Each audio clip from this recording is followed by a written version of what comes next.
El Señor les bendiga a todos y a cada uno de ustedes. Y bueno, nuevamente con ustedes para traer la palabra de Dios. Esta vez vamos a ir a Primera de Pedro, capítulo 4. Primera de Pedro, capítulo 4. Vamos a ver allí 3 respuestas o 3 reacciones ante los problemas, ante las crisis, ante las tribulaciones. 3 respuestas cristianas antes o actitudes cristianas ante la prueba y ante la dificultad. Seguramente durante este tiempo hemos estado estudiando no solamente en la escuela dominical, lecciones en tiempo de crisis, pero también qué dice la palabra de Dios en estos momentos de asiego, estos momentos de mucha ansiedad, de mucha preocupación, temores por todos lados, las cosas que se ciernen a nivel mundial. Y uno es un cristiano, uno es un hijo de Dios, un creyente de la palabra de Dios. Y si tú me estás escuchando y tú dices, yo lo soy, yo lo creo. La Biblia dice en el libro de Salmos, capítulo 115, que mucha gente van a preguntarnos al ver nuestras actitudes, ¿dónde está tu Dios? ¿Dónde está tu Dios entonces? A veces la gente se pregunta así y dice, ¿dónde está tu Dios? Quieren verlo en ti y en mí. Ahora, vamos a ir en materia en Primera de Pedro, capítulo 4, versículo 12. Dice, amados, no os sorprendáis del fuego de prueba que os ha sobrevenido, como si alguna cosa extraña os aconteciese, sino gozaos por cuanto sois participantes de los padecimientos de Cristo, para que también en la revelación de su gloria os gocéis con gran alegría.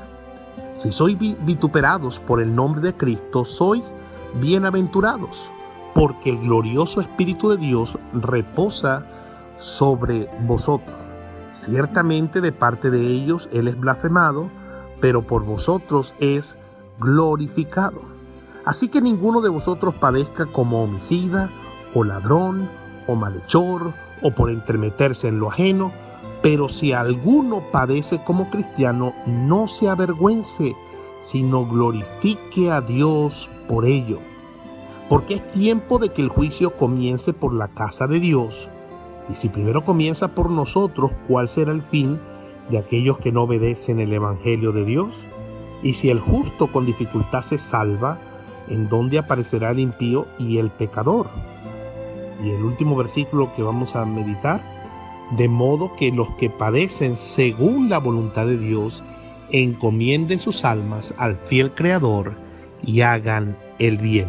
3 actitudes cristianas ante la prueba. Vamos a orar. Padre, te damos gracias por esta hermosa palabra, por esta hermosa porción, y te pedimos que pueda ser de edificación en nuestra vida, y a usted la honra y la gloria en Cristo Jesús. Amén y amén. ¿Cuáles son esas 3 respuestas que vemos que debemos dar como cristianos? La Biblia dice que debemos estar listos, prestos, dispuestos a dar respuesta con mansedumbre, pero esa respuesta no debe ser nada más verbal, retórica, debe ser traducida en hechos, en acciones, en un testimonio. ¿Cuál será la primera reacción, la primera respuesta correcta o actitud correcta ante una prueba para un cristiano?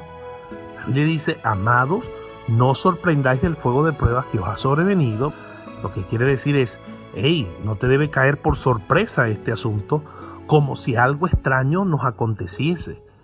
¿Saben? Muchas veces pensamos que por el hecho de ser cristianos estamos exentos de pasar por pruebas, por dificultades, porque ahora inclusive se les dice a la gente que ahora que está en Cristo nada le va a pasar. Eso no es lo que enseña la Biblia. La Biblia enseña que el cristiano va a pasar por pruebas, que nuestra fe va a ser probada, que a veces vamos a ser hasta perseguidos por nuestra fe. Pero la Biblia dice, no puedes sorprenderte. Ahora, aquí viene la primera actitud que quiero mencionar en esta hora. Dice, versículo 13, sino gozaos. ¿Cuál debe ser la primera actitud cristiana ante la prueba? gozarse. Dice, sino gozaos por cuanto sois participante de los padecimientos de Cristo. Amén. Entonces la primera respuesta o actitud cristiana debe ser gozarse. ¿Gozarse por qué? Pareciera como contradictorio, pareciera paradójico tener que gozarse en medio de una prueba, en medio de una dificultad. No, hay una razón de ser para nosotros gozarnos. Aquí lo dice inclusive, dice, gozaos por cuanto sois participantes de los padecimientos de Cristo. Es decir, que nosotros podamos gozarnos de que estamos pasando por pruebas en el nombre del Señor, no como dice más adelante, no porque estemos pasando por pruebas o dificultades por nuestro pecado o como consecuencia de nuestras malas acciones, y ya vamos a llegar a eso, la segunda actitud. Pero la primera actitud correcta es gozarse. Pareciera que sigue sin tener sentido, seguramente, pero cuando usted va, por ejemplo, a pasajes como Santiago capítulo 1. Luego usted puede estudiarlo, pero Santiago capítulo 1 dice en el versículo 2, hermanos, tened por sumo gozo cuando os halléis en diversas pruebas. Dios quiere que nos gocemos cuando nos encontremos enfrentando diversas pruebas, pero dice la razón, sabiendo que la prueba de nuestra fe produce paciencia.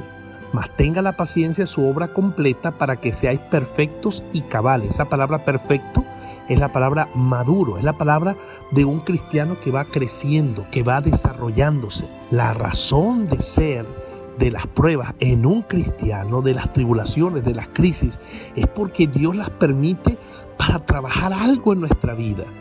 Escucha esto y grábalo en tu mente y en tu corazón, cristiano y cristiana. Dios no está tan interesado en darte algo, en darnos algo, sino en que seamos algo.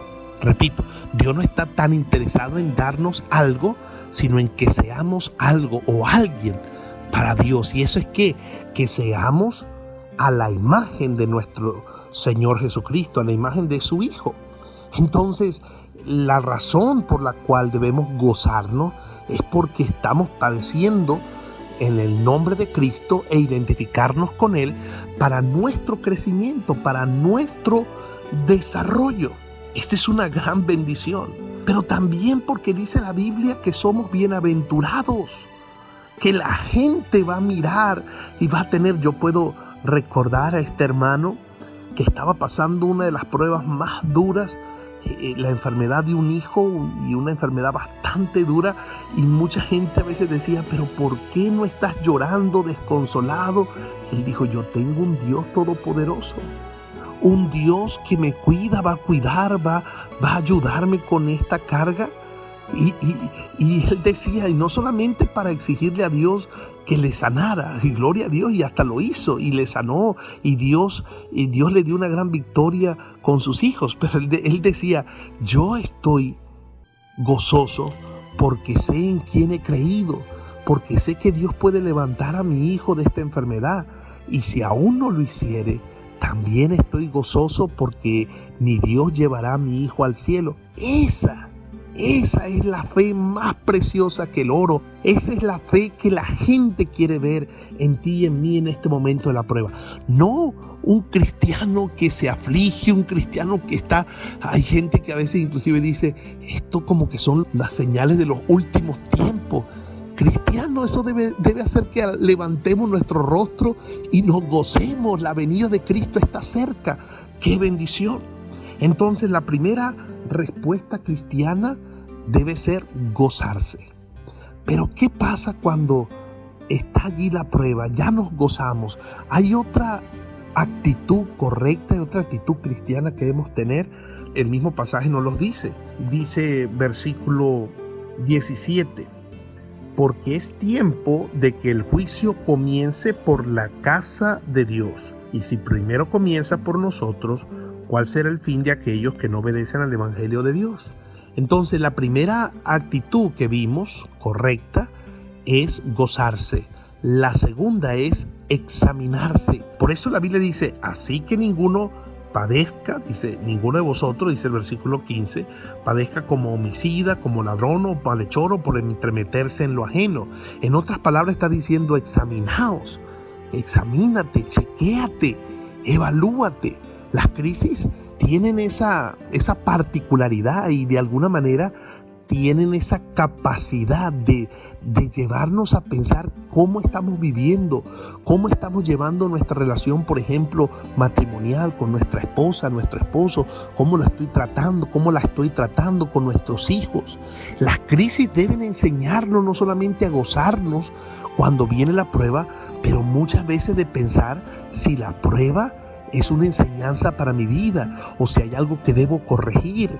Jonás sabía desde lejos, cuando vino esa prueba, cuando se levantó esa tormenta, que esa tormenta era por causa de su mala decisión, de su pecado. Y sabe, hay tormentas, como decía un predicador, pruebas que no necesariamente tenemos que pasar si nos examinásemos.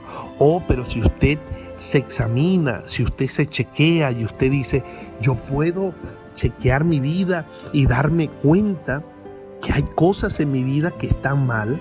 La Biblia dice, el que encubre su pecado no prosperará, mas el que los confiesa y se aparta. Dice la Biblia en Proverbios capítulo 28, versículo 13, dice, mas el que los confiesa y se aparta alcanzará misericordia. Entonces, vemos que la primera actitud cristiana ante una prueba debe ser gozarse. ¿Por qué? Hay muchas razones. La prueba nos ayuda a madurar, nos ayuda a crecer, a parecernos más a Cristo, a acercarnos más a Él. Y segundo, no solamente gozarse, pero examinarse. De alguna manera poder tomar eso como un examen de nuestra vida. ¿Cómo estoy viviendo la vida cristiana? Si hay algo que yo debo cambiar, quitar en mi vida para que esa prueba tenga su carácter perentorio, porque toda prueba tiene un principio y tiene un final, pero muchas veces esa prueba está allí para darnos una lección que muchas veces nosotros no queremos aprender. Entonces la primera lección la primera respuesta debe ser gozarse, la segunda es examinarse. Y vamos con la tercera, y dice el último versículo que estábamos leyendo de esa porción, que es el último versículo de ese capítulo, dice, de modo que los que padecen según la voluntad de Dios, encomienden sus almas al fiel Creador y hagan el bien. Qué lindo versículo. Dice, encomienden sus almas.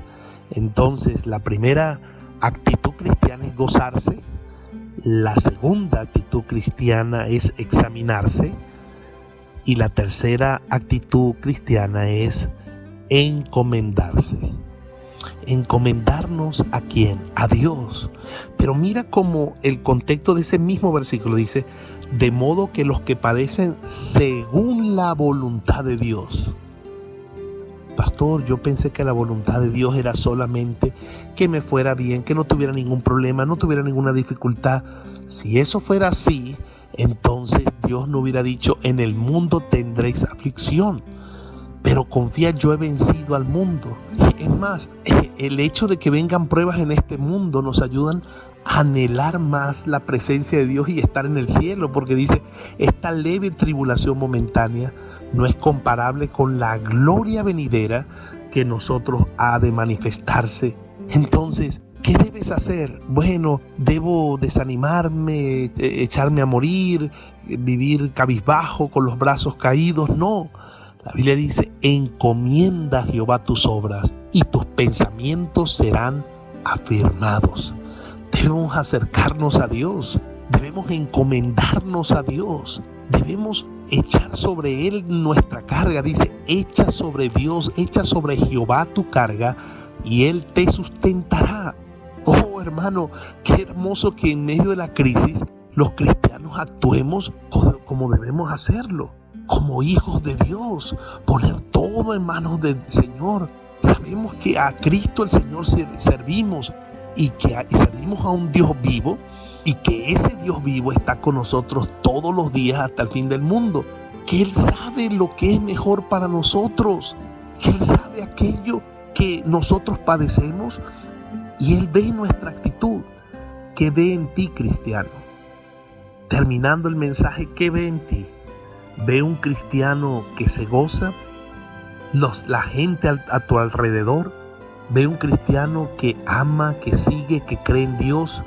Pase lo que pase, venga lo que venga, cueste lo que cueste.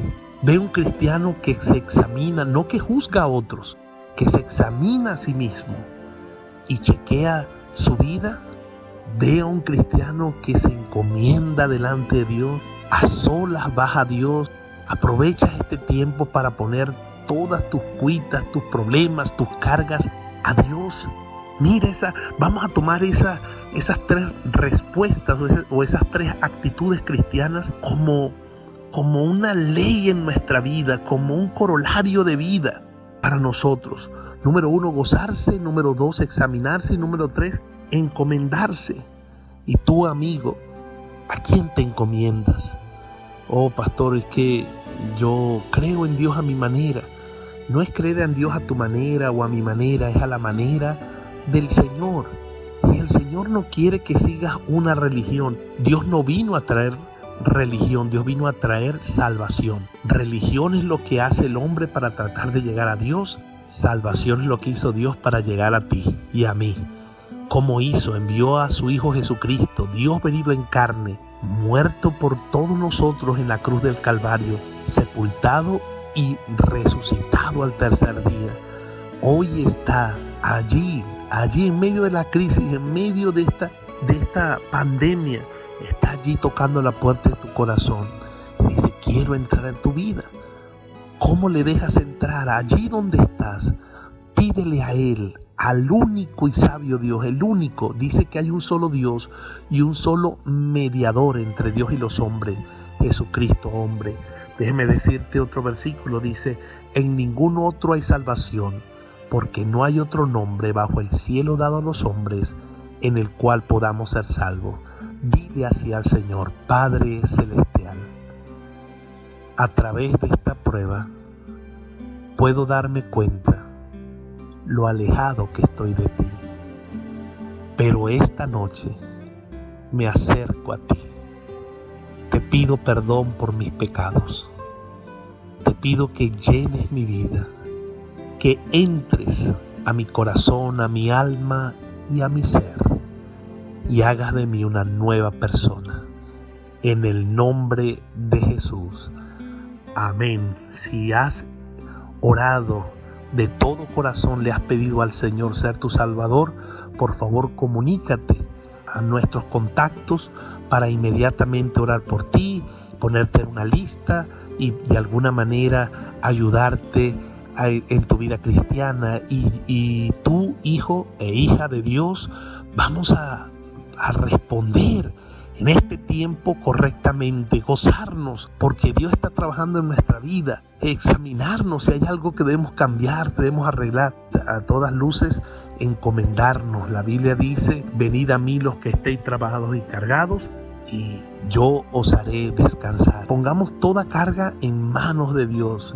Hay un pensamiento muy hermoso que dice: el que pone todo en las manos de Dios, verá las manos de Dios en todo. Que la mano de Dios poderosa y maravillosa esté sobre tu vida en el nombre de Cristo. Que Dios te bendiga.